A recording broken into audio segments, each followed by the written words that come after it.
welcome to yet another custom Doctor Who figure video. I've got a massive range of figures to show you today, as well as my improved 10th Doctor TARDIS exterior, and I've also made a interior for the newest version of the TARDIS, Peter Capaldi's, in the 3.75 inch scale. First of all, I'm going to show you the Trickster that I made. I made this from a Lilith figure from Series 3. I don't have that to hand, but I'm sure you all know what that looks like. What I did was I painted over the eyes. The mouth was already perfect. I added the hood with green stuff. Painted the hands black. And if you can see, I painted the finger silver. The hood was a bit difficult. I added the first bit first. And then if you can see the little join just here, I added it again, so then you had this sort of back part to it. I also had to repaint the face, because originally all I did was paint the eyes, but then I decided to paint the whole face a different colour. That is the Trickster from the Sarah Jane Adventures. This is the second one I'm going to show you. This is the Brigadier. I did this from a Captain Jack figure from Series 1 of Doctor Who.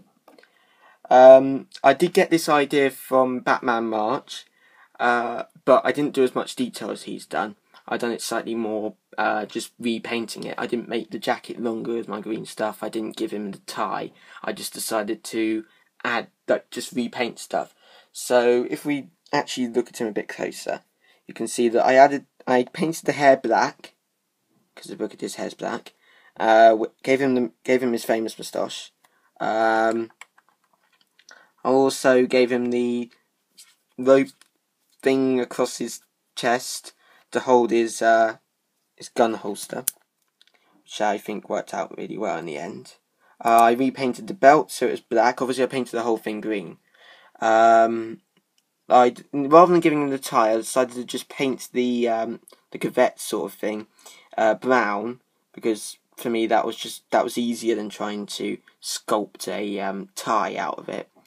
I added that bit out of green stuff. That's his all his medals and things. I put the bit of stuff on his collar and his shoulders. I added a gold.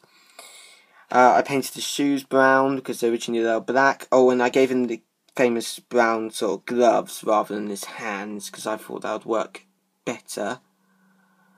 That's about all I did, and I thought it worked out really, really well. I also recently picked up a another one, because I'm hoping to, the same as Batman March, is to turn that one into Sergeant Benton. So then I have two companions for the third Doctor. I don't have Joe, but for my first video again I do have the Master, so I could always do something. This is the third figure I'm going to show you. This is the Danny Pink figure that I've done. I based this off of the idea from Warrior Custom Figures. If you want to know how to make it, that's probably a better video to watch. But to show you what I done, was I took the Mickey Smith figure, and I took off the rubber jumper that he's wearing. I added in the collar to his shirt. Obviously I painted it white. I added the tie with, this is all green stuff. I didn't repaint the face, whereas I think Warrior Gate did. I gave him the beard, obviously. I think I had to repaint the eyes, so they come out a bit staring at you, but they seem to be okay. The belt I added in as well. I didn't do anything with the shoes, because they're already okay, but I changed his trousers to be brown.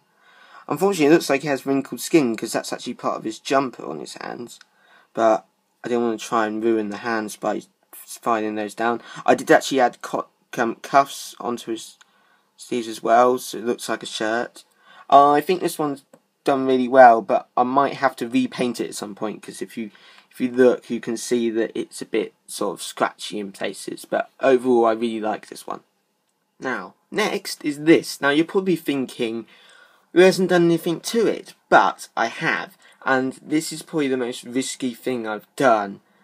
and it scared me whilst doing it because I just didn't want to do it wrong. What I've done is, well, personally, I don't see the point in having a figure of the 10th Doctor with permanent glasses glued to his face. He only wears them now and again. Why would I want them to his face? So what I've done is made his glasses removable. This does mean also that I can add his glasses to any other figure so he can put them on and off. It's perfect, it's really simple. Unfortunately, there's one thing where he's got 2 holes in the side of his head, but I painted those brown so they don't look too obvious. But I think this works really well. And the reason that I want to improve my 10th Doctor is because I'm thinking of doing a figure animation about the Meta-Crisis Doctor and Rose in the parallel universe. Tell me in the comments if you think this is a good idea for a figure adventure to do. Next is this, and I think this is amazing. This is probably the best thing I've done, other than the glasses taking off the other one, which I also really love. But what I done was I had a regenerated Matt Smith figure. And again, like the glasses one, I don't see the point in having a regenerated Doctor, especially Matt Smith, where he only ever wears David Tennant's full suit for about a couple of seconds at the end of time. So what I done was I took off Matt Smith's head, because the suit is so much better on this figure than on the suit on the proper one. If I compare the 2 suits now, from the one they brought out and the one that Matt Smith wore in that figure, that one is so much better than that one. I mean, the pinstripes, the tie's actually got details, and the shirt is a light blue, and I'm not sure, it's got no spiky up hair, whereas this one has. And now the reason for that is because I got a spacesuit figure of David Tennant, and that one had spiky up hair. So basically I took off Matt Smith's head, took off that head and put on that one. This does also mean that I'm able to use this spacesuit for nearly any figure that has a removable head. So my Matt Smith, obviously, because I took that head off, so because Matt Smith wears the spacesuit. But I can do it for any figure that I got a head for. Now, if you can remember my failed attempt at a Peter Capaldi figure from an Auton, and this is what it's become, because I had this spare figure lying around. I used its jacket for my Missy figure for my last video, and I decided to turn it into just a normal person, because if I ever do figure adventures, then normal people are going to be good, and this is what it's become. I had a spare jumper from the Mickey, this one, because I had to take it off to make Danny.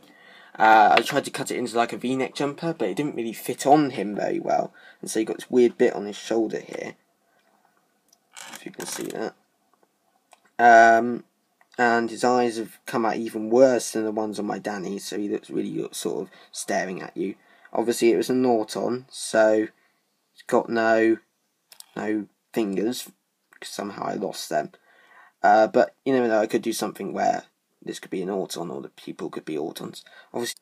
And I tried painting the shirt into like a normal checkered shirt. I think it's come out okay. It should be good for a just a random person to stand around in the background, which is what I was hoping for.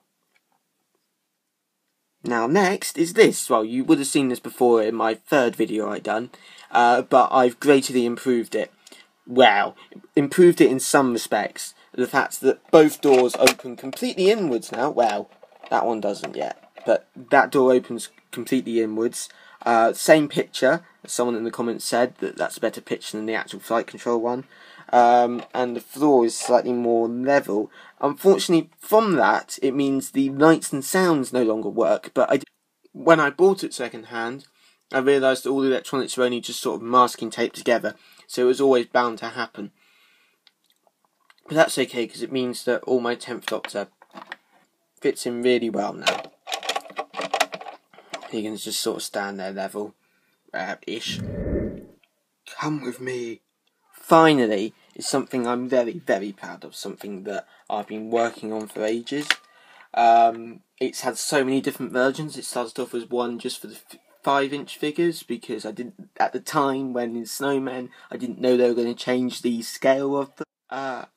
And it's just had so many different versions, and finally I just feel as though it's amazing for what I've done. Obviously now it's for my 3.75 inch Capaldi. Surprising that I did that, considering that I made my 5-inch Capaldi, but the size of it's just sort of worked better by making it smaller. So, without further ado, this is the interior TARDIS with Peter Capaldi. All my little bits like this and the console rotor, that was all taken from AFT downloads, as everybody else uses, but a lot of this was made by me. So you got your railings done by me, my railings up here, all these little bits here, it's all done by me. And I got this bit from AFT, but I added it to there. Got my chalkboards that I done, which I absolutely love.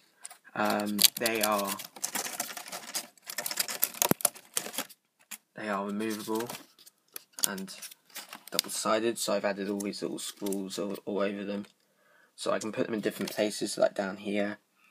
I had the books on the steps, so they just sort of sit there on the side of the steps. They're really smart. Chairs, done all the chairs like here. I've done another chalkboard. Other little scrawlings on. I think that one's a slightly more accurate thing. That's actually on one of the blackboards behind him, and one of the promo pictures. If you can see the little bits of chalk on there. My doors aren't perfect, unfortunately. I had to redo these, but I tried to make them so they open and close. But I might have to redo that. I am so proud of this. This works so well. Again, you've got my little bits of chalk there. Extra little bookshelf that goes underneath. The other bit is the fact that the secondary console, the railings, and the second chair all removed, so I can get there if I ever do a figure adventure. And also down here, I've got his desk. Unfortunately, his desk is a bit small. And I've got this chalkboard, which, if you notice, has the word "listen" written on it, because you know which chalkboard that is. But the one thing I really love about this is the bit of black card I got in there is being removed, so I can flip it round and make it blank. And it's just got so much detail that I've put into this, and it took me so long to do. But removability is the thing that just makes this spectacular for me, because I can turn this from Peter Capaldi's TARDIS into Matt Smith's. And here it is, Matt Smith's version of it. Not really as impressive. I mean, I've got the wires underneath, I've got the steps or the walls. That's the reason for it always being blue, because I could always add the orange in next to it, and then it could sort of be both at once and both be inaccurate.